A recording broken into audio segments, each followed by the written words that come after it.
Difference between rheumatoid arthritis and osteoarthritis.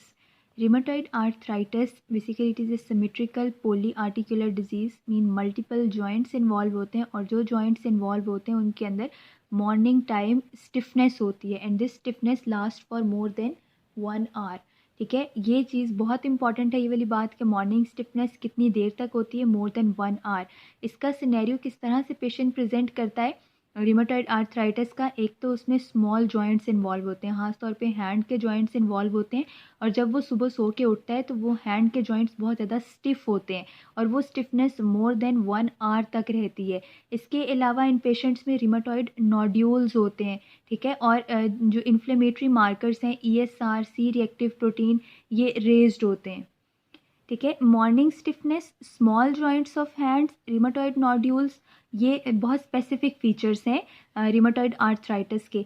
Rheumatoid के अंदर कुछ सीरोलॉजिकल मार्कर्स भी होते हैं रिमेटॉइड आर्थराइटिस में, like rheumatoid factor, anti nuclear antibody, anti citrullinated protein. ठीक है, ये कुछ सीरोलॉजिकल मार्कर्स हैं रिमेटॉइड आर्थराइटिस के.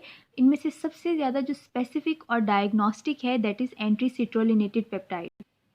ये वाले सीरोलॉजिकल मार्कर सबसे ज़्यादा स्पेसिफिक है. ये जो दो मार्कर्स हैं ये हर पेशेंट में पॉजिटिव नहीं होते, 70% केसेस में पॉजिटिव होते हैं. कुछ पेशेंट सीरो नेगेटिव केसेस भी होते हैं रिमेटॉइड आर्थराइटिस के जिनके अंदर ये वाले फैक्टर नेगेटिव होते हैं. ठीक है, 70% केसेस में पॉजिटिव, 30% केसेस में ये फैक्टर्स नेगेटिव होते हैं. रिमेटॉइड आर्थराइटिस की एक्सरे पे क्या फाइंडिंग मिलती है? 2 फाइंडिंग्स होती है, एक तो बोनी इरोजन करता है and secondly peri articular osteoporosis. Rheumatoid arthritis ना सिर्फ हैंड के जॉइंट्स की स्टिफनेस करता है बल्कि हैंड की डिफॉर्मिटीज़ भी कॉज करता है, लाइक बॉटनियर डिफॉर्मिटी होती है इसमें, swan neck deformity, ulnar deviation of fingers. ठीक है, और फुट में भी ये कॉकअप टो डिफॉर्मिटी कॉज करता है. मीन ना सिर्फ ये हैंड के जॉइंट्स को इन्वॉल्व करता है उनको स्टिफ करता है बल्कि ये हैंड की डिफॉर्मिटी भी कॉज करता है. मीन के हैंड की शेप भी इसकी वजह से डिस्टर्ब हो जाती है.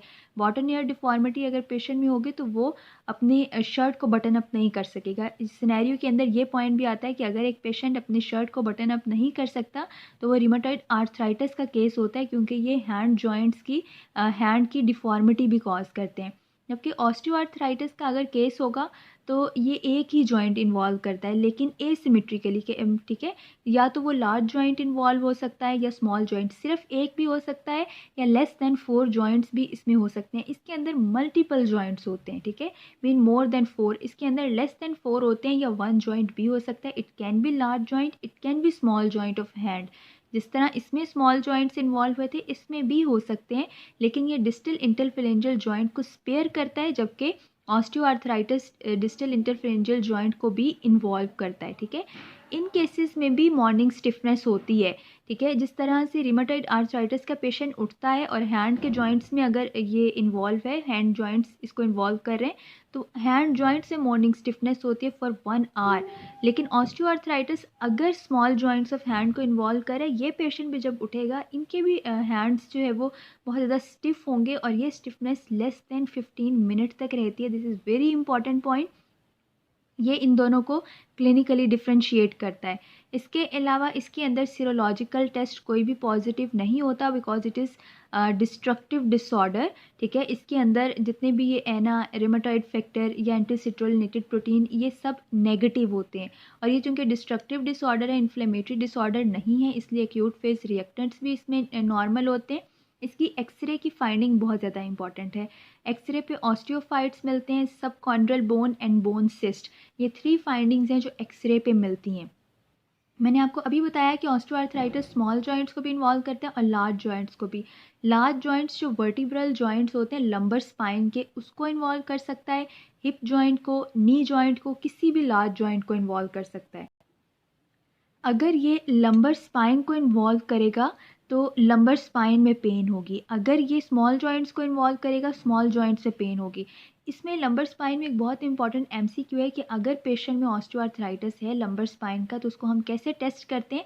Straight leg raising test. क्योंकि ये पेशेंट अपनी लेग को रेज नहीं कर सकते क्योंकि उनके जॉइंट्स जो बहुत ज़्यादा लंबर स्पाइन की स्टिफनेस की वजह से पेन होता है, इसलिए वो अपनी लेग को रेज नहीं कर सकते, ठीक है, रेज नहीं कर सकते। ये टेस्ट हम लोग लंबर स्पाइन अगर ऑस्टियो आर्थराइटिस और लंबर स्पाइन का उस केस में करते हैं, ठीक है। अगर हिप जॉइंट को ऑस्टियो आर्थराइटिस इन्वॉल्व कर रहा हो तो उस केस में हिप जॉइंट की इंटरनल रोटेशन नहीं हो सकती, मीन्स कि जो भी जॉइंट इन्वॉल्व होगा उस जॉइंट पे कोई ना कोई मूवमेंट डिसऑर्डर ऑस्टियो आर्थराइटिस में ज़रूर होता है। वैसे इसका सिनेरियो यूएचएस में नहीं आया हुआ, सारे सिनेरियोज रिमेटॉइड आर्थराइटिस के आए हुए हैं, कुछ केसेस सीरो पॉजिटिव हैं और कुछ केसेस सीरो नेगेटिव हैं। 25-year-old female present with multiple symmetrical joints. There is complaint of morning stiffness for 1 to 2 hours. अब देखो रिमेटॉइड आर्थराइटिस में एक तो मल्टीपल जॉइंट्स होते हैं because it is polyarthritis, और इसमें सिमेट्रिकल इन्वॉल्वमेंट होती है रिमेटॉइड आर्थराइटिस में, और मॉर्निंग स्टिफनेस 1 घंटे से ज़्यादा की होती है। ये पॉइंट्स मैंने आपको यहाँ पे बताए भी थे कि it is symmetrical polyarticular disease and morning stiffness last for more than 1 hour. Next scenario is 42-year-old female present with complaint of pain and swelling of small joints of hand and feet. और इस एक तो hand और feet के small joints involve हैं और दूसरा ESR patient का रेज्ड है और सी रिएक्टिव प्रोटीन भी रेज्ड है।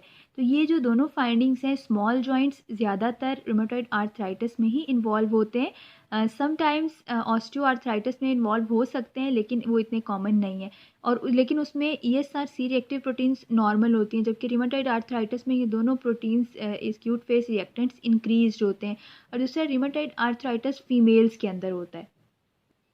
Next scenario is 42-year-old housewife complained with fever and pain in the proximal interphalangeal joint of both hands.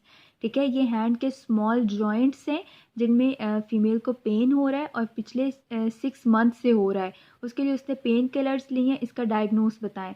इसमें वैसे उन्होंने 3 मोस्ट लाइकली डायग्नोसिस पूछे हुए हैं।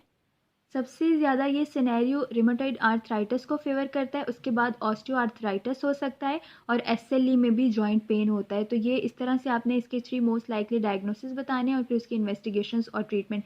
लेकिन जो मेन इसका जो फेवर कर रहा है that is proximal interphalangeal joint. ये जॉइंट हैंड का स्मॉल जॉइंट है। Next scenario is 32-year-old banker present with history of fatigue, generalized aches and pain. Last couple of weeks he feel very stiff in the morning. ठीक है, एक banker है, उसमें क्या history है कि उसके जॉइंट्स स्टिफ हो जाते हैं मॉर्निंग टाइम, तो जॉइंट स्टिफनेस या मॉर्निंग स्टिफनेस की हिस्ट्री है, और वो अपनी शर्ट को बटन अप नहीं कर सकता। मैंने आपको पहले बताया था कि रिमेटॉइड आर्थराइटिस में बॉटन ईयर डिफॉर्मिटी होगी तो पेशेंट अपनी शर्ट बटन अप नहीं कर सकता, ठीक है।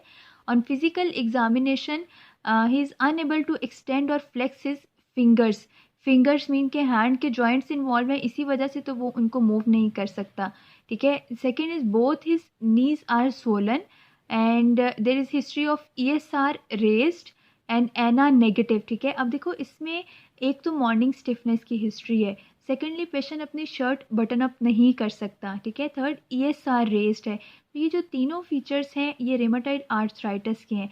जो चीज़ कंफ्यूज करती है वो ये है कि इसमें एना नेगेटिव है। तो मैंने आपको पहले बताया कि कुछ रिमेटॉइड आर्थराइटिस के केसेस सीरो नेगेटिव भी होते हैं, उसके अंदर ये जो एंटीबॉडीज़ हैं ये नेगेटिव होती हैं, this is seronegative rheumatoid arthritis. And last scenario is 35-year-old female present with pain and stiffness of both hands, especially in the morning. Blood tests show ESR 65 in first hour and rheumatoid factor and ANA test are negative. देखो एक patient है, उसमें morning time at least 1 hour तक hand stiffness होती है, ठीक है, और ESR भी रेज्ड है, और लेकिन रिमेटॉइड फैक्टर और ये टेस्ट नेगेटिव है। इट मीन्स कि मॉर्निंग स्टिफनेस 1 hour तक रिमेटॉइड आर्थराइटिस की होती है, उसमें ESR भी रेज्ड होता है, लेकिन ये जो सीरोलॉजिकल मार्कर्स हैं वो नेगेटिव भी 30% केसेस में हो सकते हैं। So it is also seronegative rheumatoid arthritis.